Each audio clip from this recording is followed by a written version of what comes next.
Welcome to Ajit study centre. दोस्तों आज हम पढ़ेंगे गवर्नर, गवर्नर जनरल एवं वायसराय।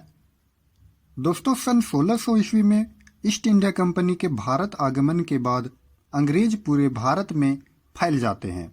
और दोस्तों पहले 3 प्रेसिडेंसियां हुआ करती थी, बंगाल प्रेसिडेंसी, मद्रास प्रेसिडेंसी और बम्बई प्रेसिडेंसी। तो दोस्तों अंग्रेज सबसे पहले आकर के बंगाल प्रेसिडेंसी में वे अपना अधिकार जमा लेते हैं और बंगाल प्रेसिडेंसी में रह करके वहाँ से पूरे भारत पर एक सत्ता स्थापित कर लेते हैं और अपने तरीके से शासन करने लग जाते हैं।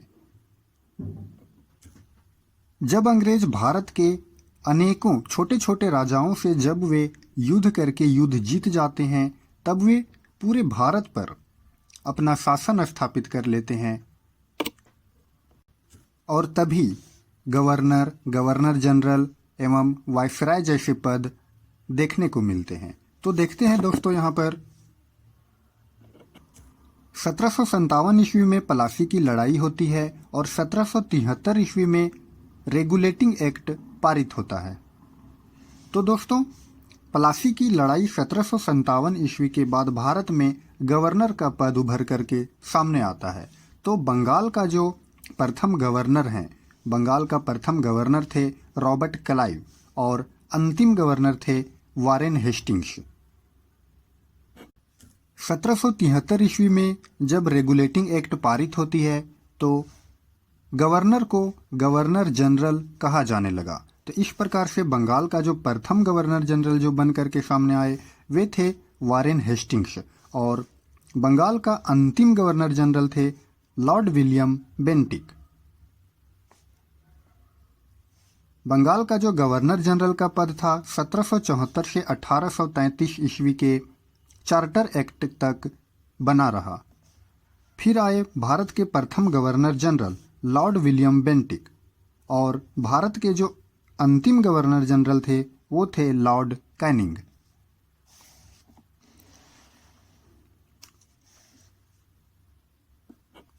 गवर्नर जनरल का पद 1833 से 1858 ईस्वी तक बना रहा।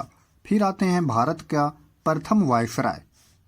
1858 ईस्वी से भारत की आज़ादी तक 1947 ईस्वी तक भारत का जो प्रथम वायसराय थे वो लॉर्ड कैनिंग थे। वही लॉर्ड कैनिंग जो भारत के अंतिम गवर्नर जनरल जो बन करके आए, वही भारत के प्रथम वायसराय भी बने। और भारत के जो अंतिम वायसराय थे वो थे लॉर्ड माउंट बेटन। जब भारत 1947 ईस्वी में आज़ाद हो जाता है तब यहाँ पर नाम बदल करके स्वतंत्र भारत का प्रथम गवर्नर जनरल कर दिया जाता है, जो 1 साल के लिए बनते हैं 1947 से 1948 तक। स्वतंत्र भारत के जो प्रथम गवर्नर जनरल थे वो थे Lord Mountbatten. Lord Mountbatten एक ब्रिटिश थे। इसके बाद स्वतंत्र भारत का प्रथम भारतीय गवर्नर जनरल जो भारत के जो गवर्नर जनरल बने 1948 से लेकर के 1950 ईस्वी तक, वो थे सी राज गोपालाचारी, यानी कि चक्रवर्ती राज गोपालाचारी। तो दोस्तों चलिए अब जितने भी बंगाल में गवर्नर, गवर्नर जनरल या फिर वायसराय जितने भी बन करके सामने आए उन लोगों के बारे में डिस्कस करते हैं और जानते हैं, जो एग्जाम के दृष्टिकोण से काफ़ी महत्वपूर्ण है। तो देखते हैं दोस्तों बंगाल के गवर्नर। बंगाल के जो गवर्नर थे, जो प्रथम गवर्नर थे वो थे रॉबर्ट क्लाइव। रॉबर्ट क्लाइव का काल था 1757 ईस्वी से 1760 ईस्वी तक और वे एक बार फिर से 1765 ईस्वी से 1767 ईस्वी तक वो बंगाल के गवर्नर पद पर बने रहे। इनके बारे में कुछ ऑब्जेक्टिव्स हैं, देखिए। बंगाल का प्रथम गवर्नर थे रॉबर्ट क्लाइव। इलाहाबाद की संधि रॉबर्ट क्लाइव के शासनकाल में ही हुआ था 1765 ईस्वी में। इनके ही शासनकाल में श्वेत विद्रोह हुआ था जो दोहरा भत्ता बंद कर देने के विरोध में हुआ था। रॉबर्ट क्लाइव के ही शासनकाल में बंगाल में द्वैध शासन लगा था 1765 ईस्वी से 1772 ईस्वी तक। और सबसे महत्वपूर्ण यहाँ से क्वेश्चन जो बनता है वो है, भारत से ब्रिटेन जाने के बाद रॉबर्ट क्लाइव ने आत्महत्या कर ली थी। तो कई बार एग्जाम में पूछ लिया जाता है कि वह कौन सा गवर्नर है जो भारत के ब्रिटेन जाने के बाद आत्महत्या कर लिया। तो वो कौन था? तो वो था रॉबर्ट क्लाइव। सेकंड नंबर में देखते हैं दोस्तों हॉलवेल, जो 1760 ईस्वी में वे गवर्नर थे। इनके समय में ब्लैक होल की घटना हुई थी। ब्लैक होल की घटना को काल कोठरी की घटना के नाम से भी भारतीय इतिहास में जाना जाता है। तो क्या थी ये काल कोठरी की घटना, ब्लैक होल की घटना, इसके बारे में थोड़ा सा जानते हैं। तो दोस्तों हॉलवेल के अनुसार क्या था कि सिराजुद्दौला ने एक 14x18 के कमरे में लगभग 146 ब्रिटिशों को बंद कर दिया था, और जब उस कमरे को सुबह में खोला गया तो सिर्फ उसमें 23 ब्रिटिश ही जीवित बचे थे, जिसमें एक हॉलवेल भी था। तो यही थी कालकोठरी की घटना। तो हॉलवेल के समय में ब्लैक होल की घटना हुई थी। थर्ड नंबर में है पेंशीटाट, जो 1760 से 1765 ईस्वी तक बने रहे। इनके समय में बक्सर युद्ध हुआ था, और बक्सर युद्ध 1764 ईस्वी में हुआ था, और इस समय ये बंगाल का गवर्नर थे। फिर 1765 ईस्वी से लेकर के 1767 ईस्वी तक रॉबर्ट क्लाइव ही बनते हैं। उसके बाद आते हैं वेरेलस्ट, जो 1767 से 1769 ईस्वी तक बने रहे। इनके समय में द्वैध शासन के समय गवर्नर थे। द्वैध शासन के समय ये गवर्नर थे। फिर आते हैं कर्टियर। कर्टियर 1769 से 1772 ईस्वी तक अपने पद पर बने थे, गवर्नर के पद पर। इनके समय में बंगाल में अकाल हुआ था 1770 ईस्वी में। जब बंगाल में 1770 ईस्वी में जब भारी अकाल पड़ा था, उस समय कर्टियर भारत के गवर्नर थे। आगे आते हैं दोस्तों बंगाल के गवर्नर जनरल। अब यहाँ पर भारत के गवर्नर चेंज होकर के बंगाल के गवर्नर जनरल के नाम से जाने जाते हैं। तो बंगाल के गवर्नर जनरल सबसे पहले जो बन करके आते हैं वो हैं वारेन हेस्टिंग्स। वारेन हेस्टिंग्स का काल 1772 से लेकर के 1785 ईस्वी तक था। इनके बारे में ऑब्जेक्टिव्स को देखते हैं। तो बंगाल का प्रथम गवर्नर ये बने रहे। 1773 के रेगुलेटिंग एक्ट के तहत ये बनाए जाते हैं। इनके ही समय में 1772 ईस्वी में द्वैध शासन को समाप्त कर दिया गया। 1774 ईस्वी में कलकत्ता में प्रथम सुप्रीम कोर्ट की स्थापना की गई।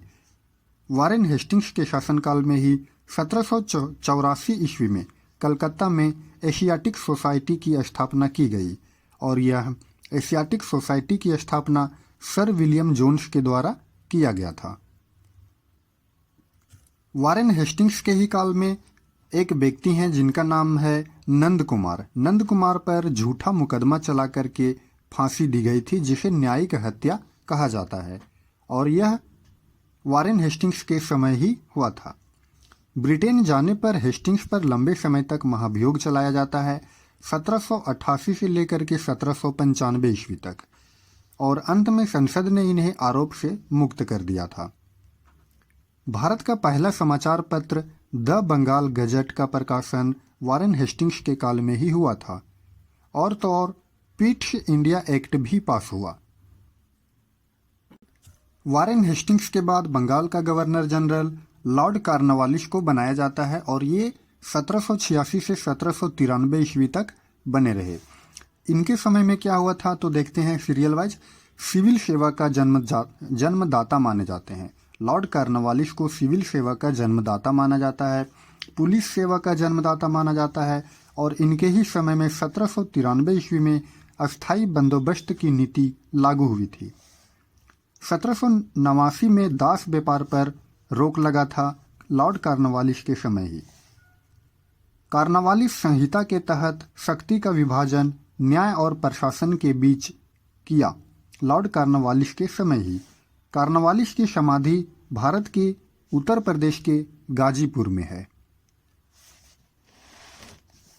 फिर थर्ड नंबर में देखते हैं लॉर्ड कार्नवालिस के बाद सर जॉन शोर 1793 से 1798 तक ये बने रहे। इनके समय में मैसूर के प्रति यह हस्तक्षेप की नीति अपनाई गई। खारदा का युद्ध जो मराठों और निजाम के बीच हुआ था, वो सर जॉन शोर के शासनकाल में ही हुआ था। इसके बाद आते हैं लॉर्ड वेलेजली। लॉर्ड वेलेजली 1798 से लेकर के 1805 तक शासन करते हैं। वेलेजली की सहायक संधि 1798 ईस्वी में अपनाई गई थी तथा विभिन्न राज्यों पर थोप दिया गया था जबरदस्ती। सबसे पहले 1798 ईस्वी में हैदराबाद, फिर 1799 ईस्वी में मैसूर, 1799 में ही तंजौर, अवध में 1801 ईस्वी तथा पेशवा मराठा क्षेत्र को 1802 ईस्वी में अपनाया गया वेलेजली की सहायक संधि। तो दोस्तों कई बार तो ये सीक्वेंस पूछ लिया जाता है, तो याद रखना है कि सबसे पहले हैदराबाद, फिर मैसूर, फिर तंजौर, फिर अवध और फिर पेशवा मराठा क्षेत्र।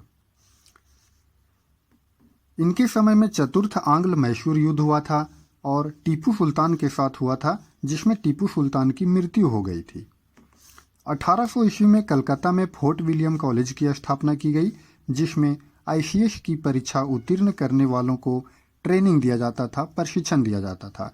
आईसीएस का मतलब होता है दोस्तों इंडियन सिविल सर्विसेज, जो अभी आईएएस यानी कि इंडियन एडमिनिस्ट्रेटिव सर्विस जो है वो पहले आईसीएस के नाम से जाना जाता था। इनके ही समय में प्रेस पर प्रतिबंध लगा दिया गया था और बशीन की संधि जो अंग्रेज और मराठा पेशवा बाजीराव के बीच जो हुआ था वो लॉर्ड वेलेजली के शासनकाल में ही हुआ था। आगे हम लोग देखते हैं 5वां नंबर में sir George Barlow. Sir George Barlow 1805 से 1807 ईस्वी तक शासन करते हैं और इनके समय में वेल्लौर का सिपाही विद्रोह हुआ था 1806 ईस्वी में। फिर आगे देखते हैं लॉर्ड मिंटो जो 1807 से 1813 ईस्वी तक शासन करते हैं।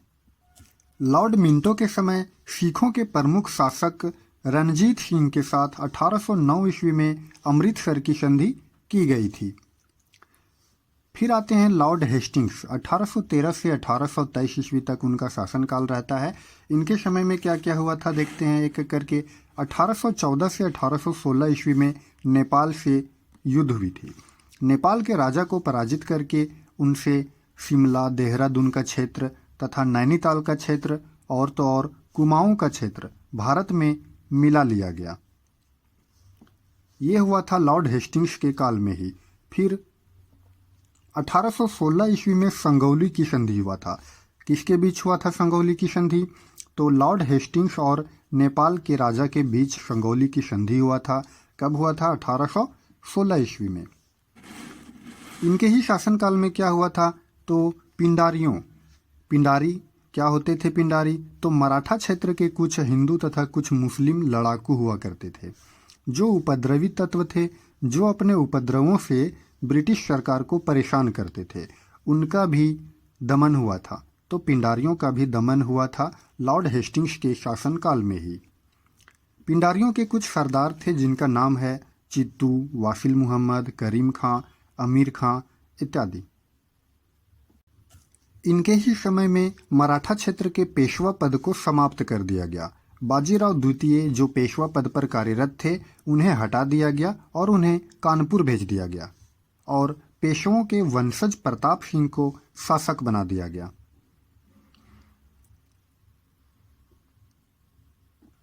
और यह पेशवा पद को समाप्त कब कर दिया गया? तो तृतीय आंग्ल मराठा युद्ध यानी कि 1817 से 18 ईस्वी के बाद मराठा क्षेत्र के पेशवा पद को समाप्त कर दिया गया था। दोस्तों नेक्स्ट वीडियो में हम लोग देखेंगे भारत का गवर्नर जनरल। तो दोस्तों वीडियो को लाइक करें, कमेंट करें और सब्सक्राइब करना ना भूलें और तो और दोस्तों के साथ शेयर भी करें।